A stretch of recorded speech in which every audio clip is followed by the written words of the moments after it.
नमस्कार and welcome to Bharat affairs. जहां एक तरफ भारत और ईयू के बीच में फ्री ट्रेड एग्रीमेंट साइन होने वाली है जिसे मदर ऑफ ऑल डील्स कहा जा रहा है, वहीं दूसरी तरफ यूएस के लिए जो ईयू है ये back to back shocking update दे रहा है। जहां पहले तो ईयू ने यूएस के साथ जो ट्रेड डील था इसे यहां पर सस्पेंड किया गया, उसके बाद ईयू की तरफ से एक बड़ा मूव यहां पर लिया गया है जहां यूएस के बिग टेक जायंट जो कंपनीज है इसे अब ईयू रिप्लेस करने वाला है। आप यहाँ पर देख पाएंगे द वॉल स्ट्रीट जर्नल ने यहाँ पर इसके रिगार्डिंग आर्टिकल पब्लिश किया जहां पर यह लिखा जा रहा है कि Europe prepares for nightmare scenarios the US blocking access to tech. इतना ही नहीं, यहाँ पर फ्रांस 24 ये भी आर्टिकल पब्लिश कर रहा है कि Europe's digital reliance on US big tech, does the EU have a plan. इस पर इंडियन मीडिया आउटलेट्स की तरफ से जो आर्टिकल्स हैं ये फिलहाल भी देखने को नहीं मिलेंगे, लेकिन जो वर्ल्ड की मीडिया है इसे एक्सटेंसिवली यहाँ पर कवर कर रही है। आप यहाँ पर द कन्वर्सेशन का आर्टिकल देख सकते हैं। यहाँ भी आप देख पाएंगे यूरोप की तरफ से यूएस टेक के ऊपर जो डिपेंडेंसी है इसे यहाँ पर कम करने की बात की जा रही है। इवन की सोशल मीडिया में भी इस पर बात की जा रही है जहां पर यह कहा जा रहा है कि Europe is moving to replace US tech firms with local once.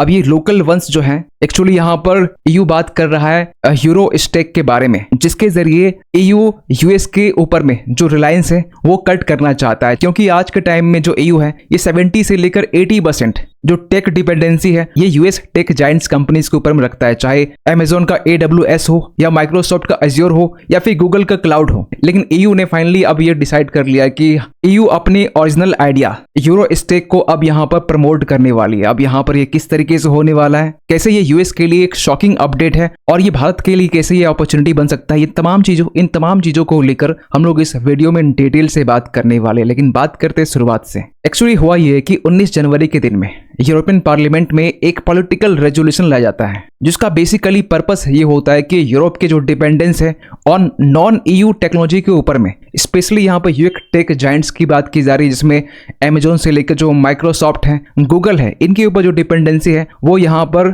EU कम करना चाहता है। और इसके लिए यूरोपियन पार्लियामेंट में एक प्रॉपर वोटिंग होती है जिसमें 471 जो मेंबर्स है ये इसके फेवर में वोट करते हैं और 68 जो है वो अगेंस्ट में वोट करते हैं। क्योंकि अगर हम आंकड़ों की बात करें तो जो यूरोप है वो यूएस टेक जायंट्स के ऊपर में पूरी तरीके से ये निर्भर करता है, जिसमें क्लाउड सर्विस की बात करें तो 70 से 80%, जिसमें ईयू की जितने भी लार्ज कंपनीज हैं या फिर गवर्नमेंट्स हैं ये अमेजोन के AWS के ऊपर में या फिर माइक्रोसॉफ्ट के ऊपर में या फिर गूगल क्लाउड के ऊपर में ये निर्भर करते हैं। इसके अलावा इंटरप्राइज सॉफ्टवेयर 60-70% जैसे कि MS office, Salesforce, oracle, SAP, इसके अलावा AI एंड डेटा टूल्स जहां 70% से भी ज्यादा जो डिपेंडेंसी है वो ईयू यूएस कंपनीज के ऊपर में रखता है। इसके अलावा सेमीकंडक्टर चिप्स हैं जहां 90% जो डिपेंडेंसी है वो ईयू यूएस के ऊपर में रखता है। खैर ये अपडेट ऐसे टाइम में निकल के आ रहे हैं जब ट्रम्प की तरफ से यूएस की जो फॉरेन पॉलिसी है पूरी तरीके से यहाँ पर रिवर्स कर दी गई है, जहां पर यूएस अपने एलाइज कंट्रीज को ही थ्रेट दे रहा है। जहां पर नाटो को लेकर रिसेंटली ट्रम्प ने यह स्टेटमेंट दिया कि अफगानिस्तान में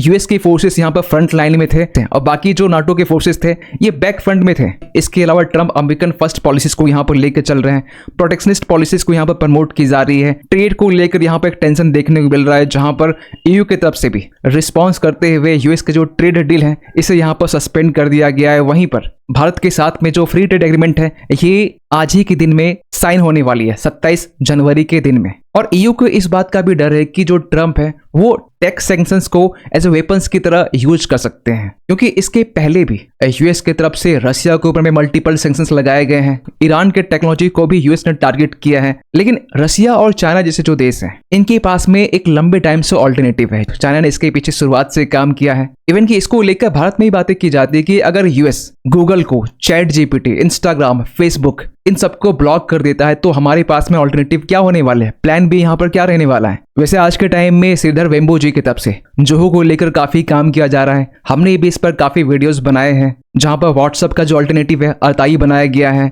जोहो क्लाउड से लेकर जो एक्सेल है, जो प्रेजेंटेशन है, इनका भी अल्टरनेटिव यहां पर बनाया गया है। तो ईयू की तरफ से भी जो मेंबर ऑफ यूरोपियन पार्लियामेंट है इन्होंने काफी रिस्क को आइडेंटिफाई करते हुए जैसे कि economic risk, strategic risk, data sovereignty risk, इसके अलावा यूएस का ही एक क्लाउड एक्ट है जिसे 2018 के टाइम में लाया गया था, जिसमें खासकर ऐसे प्रावधान है जिसमें यूएस की जो एजेंसीज है ये यूरोप से डेटा की डिमांड यहां पर कर सकते हैं। यूएस कंपनीज जब चाहे यूरोप की डेटा को एक्सेस कर सकते हैं तो कहीं न कहीं आज के टाइम में ईयू के लिए एक डिजिटल सॉवरेनिटी का खतरा है, जिसे ईयू ने रिसेंटली रियलाइज किया है ट्रम्प के फॉरेन पॉलिसी को देखते हुए। अब सवाल ये निकल के आता है कि ईयू कैसे डिजिटल सॉवरेनिटी को यहाँ पर अचीव करने वाला है। तो इसको लेकर भी जो रेजोल्यूशन यहाँ पर लाया गया है, इस पर बेसिकली यहाँ पर 3 पॉइंट को लेकर बात की गई है, जहां पर ईयू की तरफ से पहले क्रिटिकल डिपेंडेंसीज को लेकर यहाँ पर मैपिंग की जाएगी। ऐसे एरियाज को यहाँ पर आइडेंटिफाई किया जाएगा जहां पर EU non EU tech providers के ऊपर में हैवी रिलायंस रखता है, और इसी के अकॉर्डिंग यहाँ पर पॉलिसी मेजर्स लिए जाएंगे। और रेगुलेटरी इंसेंटिव्स के साथ साथ जो पब्लिक प्रोक्योरमेंट रूल्स है, यहाँ तक कि जो रिसर्च एंड डेवलपमेंट इन्वेस्टमेंट है, इसमें भी ईयू जो है वो अब इन्वेस्ट करने वाला है। और इसी के साथ साथ जो ईयू है अपने यूरो स्टैक के ऊपर में काम करने वाला है, जो कि ईयू का ही एक कॉम्प्रिहेंसिव ईयू टेक इकोसिस्टम्स है। अगर आप यूरो स्टैक के इंटरफेस को देखें तो यहाँ पर साफ साफ लिखा गया कि Euro stack is our original idea for a European industrial policy initiative bringing together tech governance funding for Europe focused investment to build and adopt a suite of digital infrastructures from connectivity to cloud computing, AI and digital platforms। वैसे यूरोस्टेक की जो initiative है ये कोई नई नहीं है। You आज से 2 से 3 साल पहले इस पर काम करना स्टार्ट कर चुका है। ये अलग बात है कि ट्रम्प के आने के बाद में इस पर जो फोकस है अब कुछ ज्यादा बढ़ चुका है। और ईयू खासकर यूरोस्टेक के जरिए जो लेयर वाइज इंफ्रास्ट्रक्चर्स है, जैसे कि क्रिटिकल रिसोर्स से लेकर जो चिप्स है, नेटवर्क्स है, internet of things and devices, cloud software, data and artificial intelligence, इन तमाम चीजों को लेकर यहाँ पर ईयू जो है वो अपने यूरोस्टेक के जरिए काम करने वाला है। और आपको बता दें कि ये कोई सिंबॉलिक नहीं है। जिस तरीके से ईयू पास्ट में रेजोल्यूशंस लाते रहे हैं जो अपने आप में एक सिंबॉलिक थी, लेकिन रिसेंट डेवलपमेंट को देखकर ये कहा जा रहा है कि ये कोई सिंबॉलिक नहीं है। रिसेंट रेजोल्यूशंस के जरिए ईयू जो है ये बजट में भी अलाइनमेंट करने वाला है, मींस इसमें एक प्रॉपर फंड एलोकेशंस यहाँ पर करने वाला है। ईयू प्रोक्योरमेंट रूल्स यहाँ पर लाने वाली है। जो ईयू फर्म्स है इनके लिए यहाँ पर इंसेंटिव्स के प्रावधान किए जाएंगे, और ईयू पब्लिक प्रोक्योरमेंट के लिए बाय यूरोपियन इस आइडिया के साथ में यहाँ पर काम करने वाली। ईयू स्टार्टअप्स को यहाँ पर सब्सिडीज प्रोवाइड करने वाली है। जो स्ट्रेटेजिक इन्वेस्टमेंट फंड्स है, ऐसे टूल्स को यहाँ पर बिल्ड करने की बात की जा रही है। जो गवर्नमेंट डेटा है इसके माइग्रेशंस को यहाँ पर मैंडेट किया जा रहा है। मींस ये कोई रिटोरिकल नहीं है, ये एक रियल एंड सिंबॉलिक माना जा रहा है ईयू के लिए। और आज से करीब करीब 2 मंथ पहले बात किया जा रहा है पिछले साल नवंबर के टाइम में, जब फ्रांस के प्रेसिडेंट इमैनुअल मैक्रोन ने साफ साफ ये कहा था कि जो यूरोपियन यूनियन है ये यूएस का और चाइना का ये टेक वेसल नहीं बनने वाला है। वैसे रिसेंटली इमैनुअल मैक्रोन ने भारत को लेकर यह भी कहा था कि भारत कोई वेसल कंट्री नहीं है कि किसी दूसरे देश के दबाव के कारण भारत अपनी फॉरेन पॉलिसी को यहाँ पर फोल्ड करता है। भारत एक इंडिपेंडेंट कंट्री है। तो यहाँ पर इमैनुअल जो मैक्रोन है ये यहाँ पर टेक वेसल्स की बात कर रहे हैं। जो बातें आज ईयू मिलकर यहाँ पर एक साथ कह रहे हैं वो बात फ्रांस की तरफ से आज से 2 मंथ पहले यहाँ पर की गई थी। और जिस तरीके से ट्रम्प की फॉरेन पॉलिसी में शिफ्ट देखने को मिला है, इसको लेकर आज से 1 साल पहले हम बात कर रहे हैं पिछले साल फरवरी के टाइम में इमैनुअल मैक्रोन ने यहाँ पर यह कहा था कि जो यूरोप है, Europe can not be vessel of US. खैर ईयू के इस स्टेप्स के कारण यूएस के बिग टेक को यहाँ पर बहुत बड़ा झटका मिलने वाला है। कहा यह भी जा रहा है कि इसके जरिए